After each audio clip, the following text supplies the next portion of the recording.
So next topic, thread standards.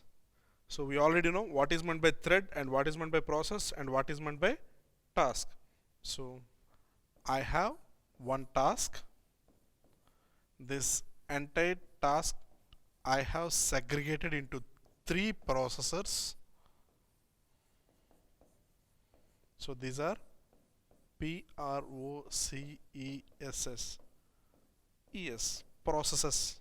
Okay, and each process, for my convenient execution purpose, I have separated as T1, T2, T3, and P2 is, while we are comparing with P1, P2 having less intensity, so I have separated with the two threads only, and P3 having bit more length, so I'll partition as T7, T8 and T9.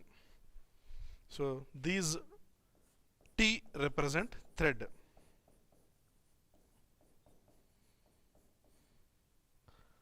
Right? So for example, I have one task to accomplish.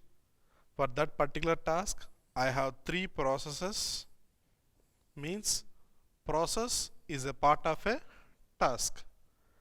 For each process, I may separate, either it may be in two threads, or it may be in three threads, or it may be in four threads. Depends upon the length and intensity of each process. I'll segregate these threads. Means thread is a part of process. So this is my task. In this task, I have P1, P2, and this is my P3. These are my process. For each and every process, I have T1, T2, T3, T4, T5, T6, T7,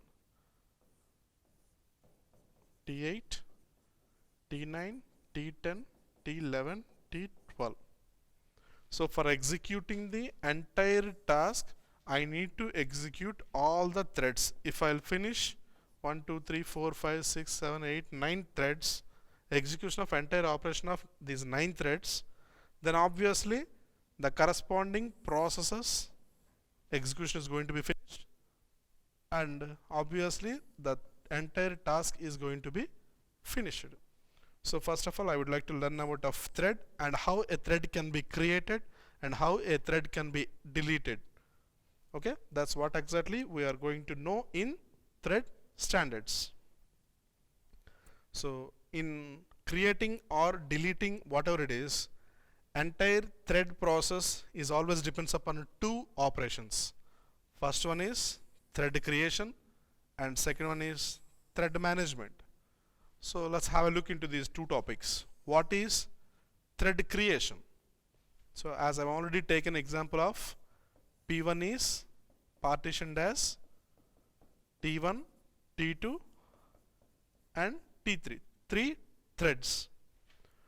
So how to create and why to create? Because without creating thread 1, thread 2 and thread 3, I can't able to finish the execution of process 1. If I would like to complete this process of P1, I have to create 3 threads and I have to operate with these 3 threads and I have to execute the corresponding operations of these 3 threads, and if it required, I may execute T1, T2, T3 combinedly, and the corresponding final output will be the output of P1. So without creating, I can't able to use these 3 threads. And what is meant by management? So where to create and what are the input commands are accepted by T1 and what are the logic is going to be implemented and executed with T1. same as with T2 or T3. The entire procedure of execution will take care by the management. So here I have 3 class libraries I need to learn about of. First one is POSIX threads, second one is Win32 threads, and last one is Java threads. Just have a brief into these 3 threads. First one is POSIX. So POSIX is nothing but portable OS interface. So this is operating system which is available with your mobile or your PC or your laptop, and interface means it need to create the relation between this OS is nothing but your software, right? So interface may be with hardware or maybe with some other software. So it need to create some interface, and that particular device is very portable device. It's like handy devices.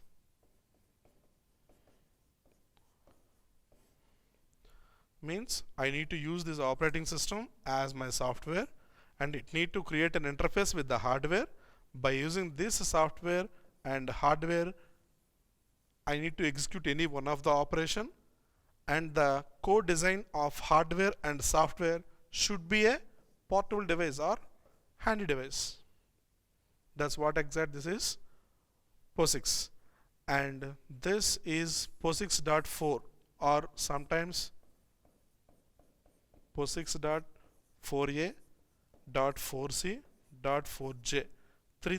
Three types of POSIX threads are available. So usually we will use 4a only. Only the difference between 4a, 4c and 4c is frequency. Executing or response frequency for 4a is too high while we are comparing with the .4c and .4j. Only because of that particular feature, this POSIX 4a will be used for real-time extensions. What is meant by real-time extension? So any one of the application is going to be executing in real time, and that particular task has to be operated in using some extensions, which are nothing but some interfacing elements in between software and hardware.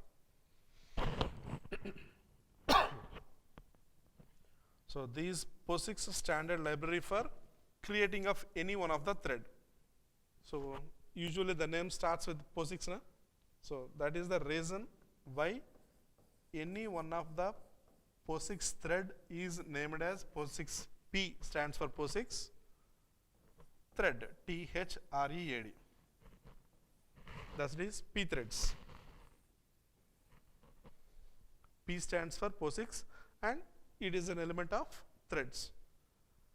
For example, it may be I would like to create 3 T-H-R-E-A-D POSIX thread 2, T-H-R-E-A-D POSIX thread 3.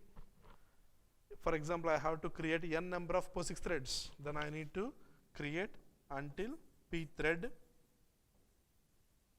n, whichever it may be, how many number of threads it may be. You have to represent the threads of POSIX with P threads only, and it will support to execute with C language. So this is the syntax to execute or to create any one of the POSIX thread.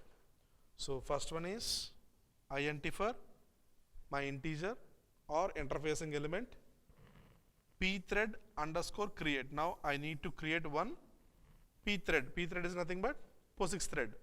Now I am creating one new thread, right? So that is pthread underscore t. This is my name. As I'm already told you, na, pthread underscore 1, pthread underscore 2, pthread underscore 4 until pthread 9. P-T-H-R-E-A-D underscore t. This variable can be replaced 1 to n. Anyone. So this is my thread name, pthread underscore t, and having one space, and next one is new thread ID. New for I am creating a new thread, so it may be there is a chance to get already I have a number of p threads are available with this. So I need to create one thread ID, because whenever I need to use this particular thread, I have to identify this thread with this identification number only. So I need to create one ID, and it is a constant. It is a constant means the information which is available with this thread T is always constant. You won't able to change that. And next one is p thread attributes underscore T. So attributes means qualities, which are the qualities has to be maintained by this particular thread T. Those attributes, and the name is T, which is the thread that I am already created over here itself. If it is 1, here you need to write 1. If it is n, here you need to replace with n. The name which that you have given to create the POSIX thread and the attributes has to match with the same name. And the attributes, which are the qualities, and the star represents that qualities should maintain. For example, quality attributes, you have operational attributes and non-operational attributes.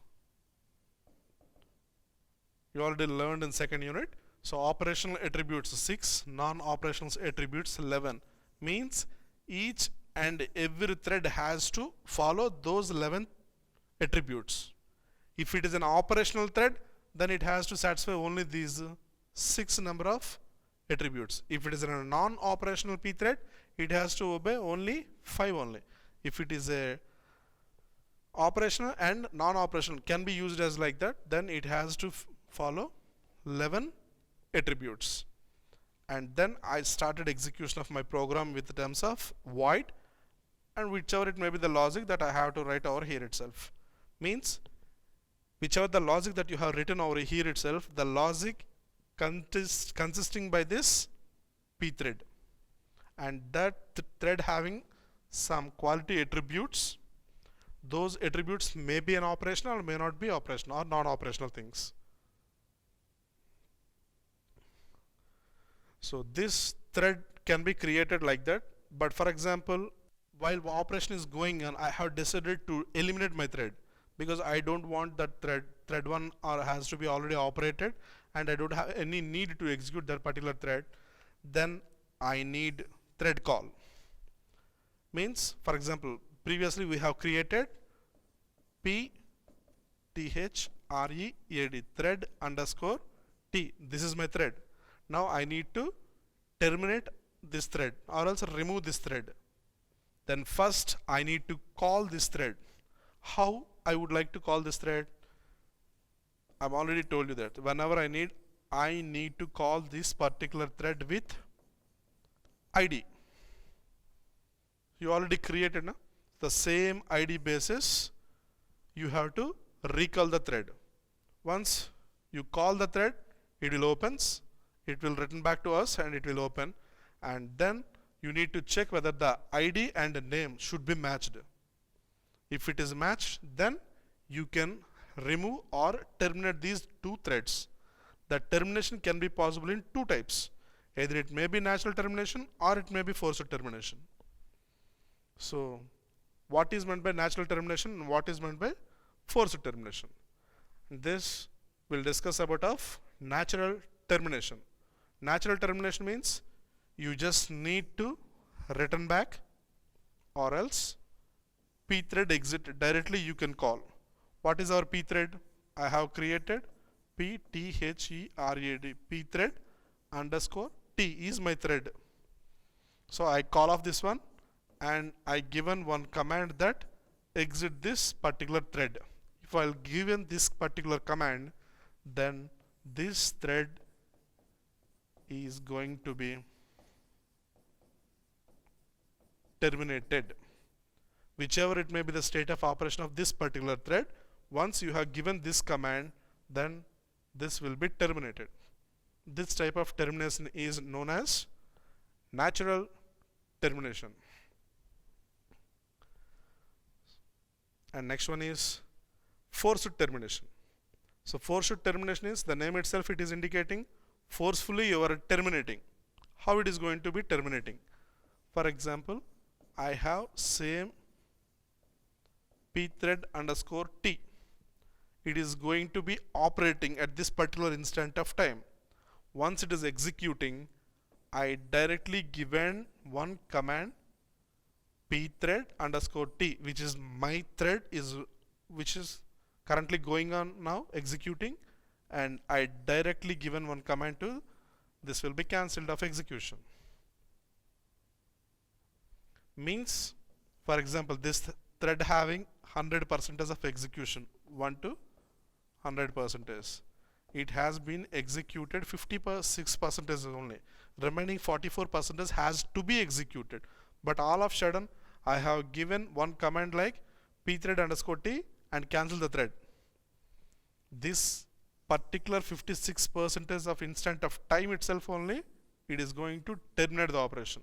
It won't wait until to finish the remaining 44% of execution of a time. At this particular instant of time itself only, it is going to be terminate this. This type of termination is known as forced termination. If you wait until this 44% of completion, then there is no need of giving this cancel.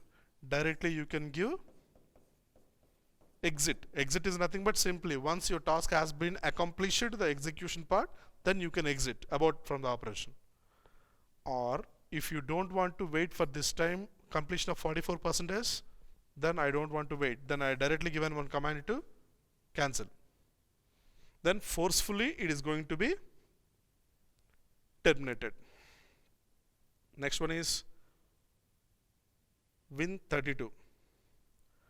So this is also having one type of a standard, but most of the time you people will get when you are formatting your system or when you are formatting your laptop, you will get one blue color screen over here itself. So it will come one 16-digit code like 00000028H 28H49F00H hyphen 32 bit అయితే 32 అని 64 bit అయితే 64 అని వస్తుంది. That depends upon the operating system whichever that you are using in your system. So if it is a 32-bit operating system, it will come from 32. If it is a 64-bit operating system, it will come by 64. Usually we will call this type of error as FAT32. Then for this particular type of errors are called as FATL32 errors. Right? So this is also simply depends on application programming interface, which is the interface that you are using. So what is meant by interface? It's a bridge between operating system or software with hardware. So what is this? This is my interface. So if I am using this interface in proper eligibility is nothing but, for example, I am using Core 2 dual processor and I have given OS as Windows 10. Is it possible to operate with Windows 10 operating system with Core 2 dual processor? It will not accept.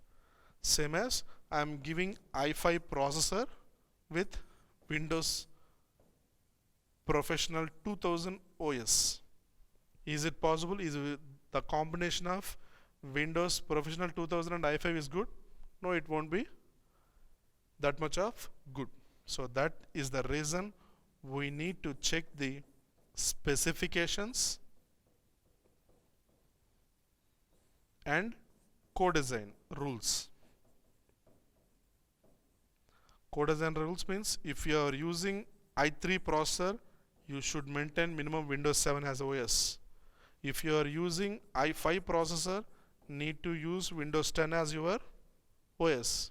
then only the performance parameters of hardware and software will match, and the corresponding output will be executed on based on our needs.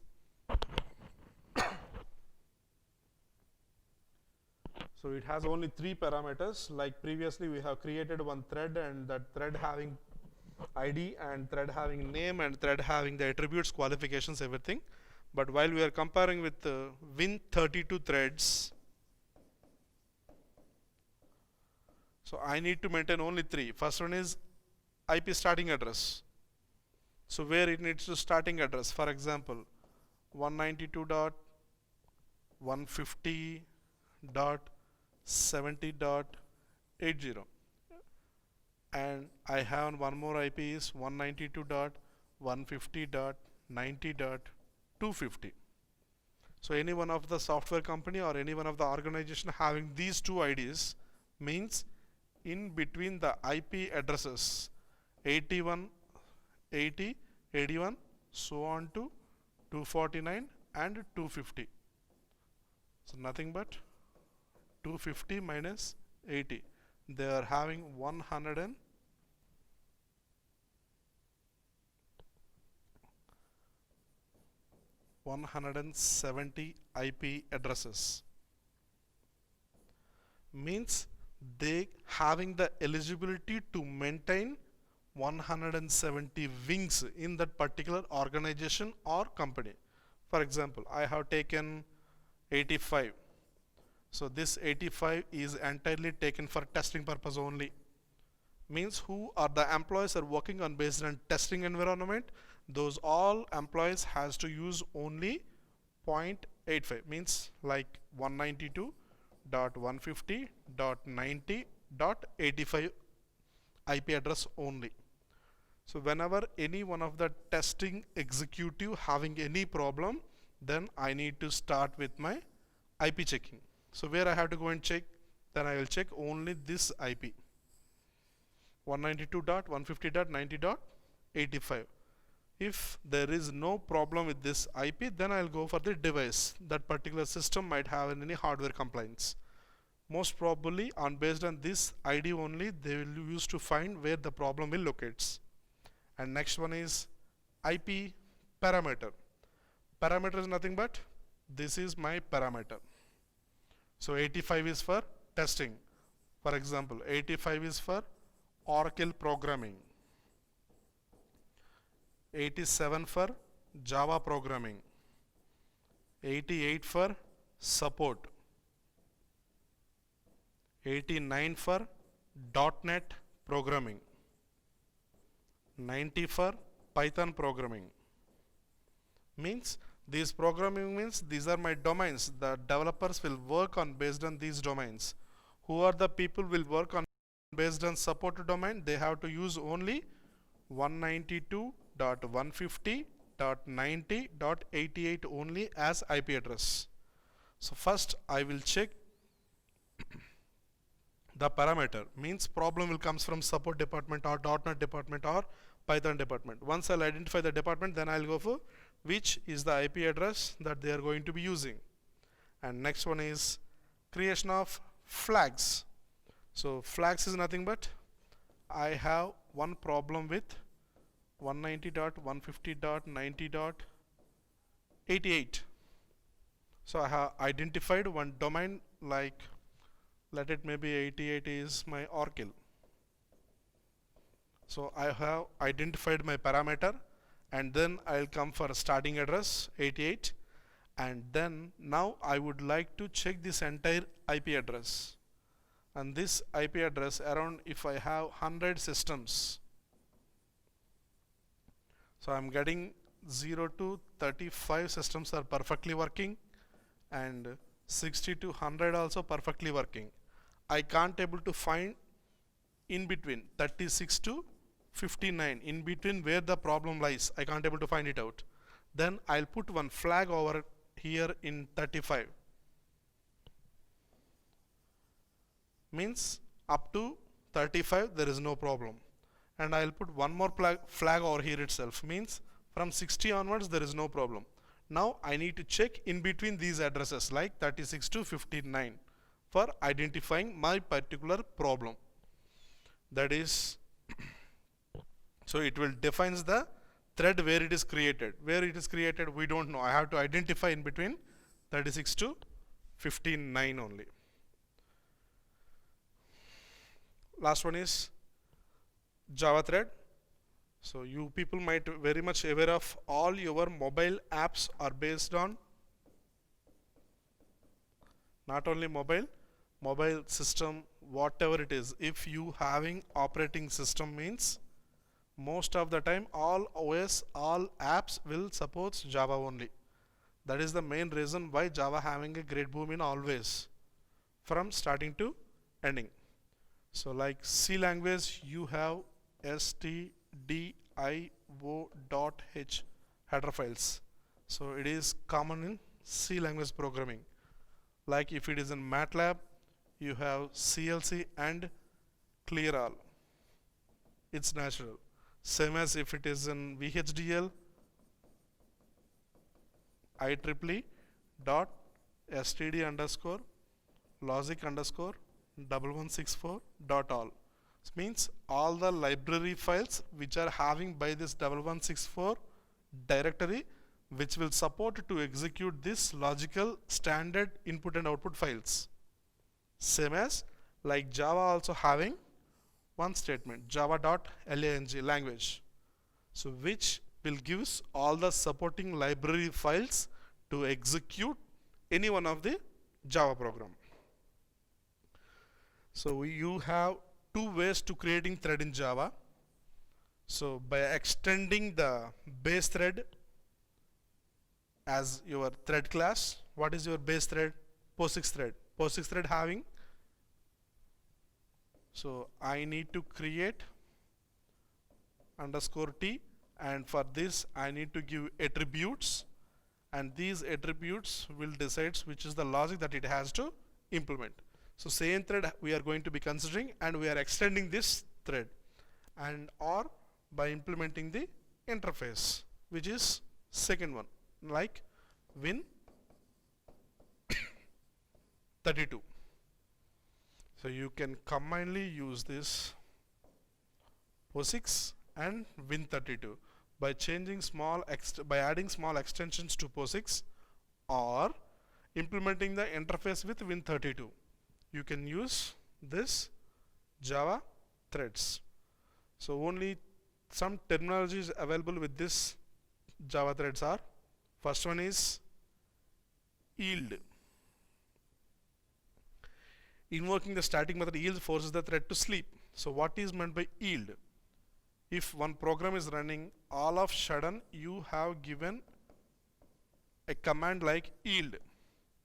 For example, as you already know, POSIX thread is running.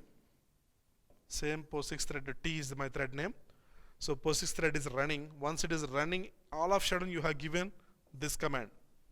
Then obviously, whichever it may be the state of operation, the POSIX thread will stop its execution. It will not terminate, it will not abort. It will just hold its own operation. Right? Next one is sleep. So if I'll give an sleep in spite of yield, then I need to specify that time.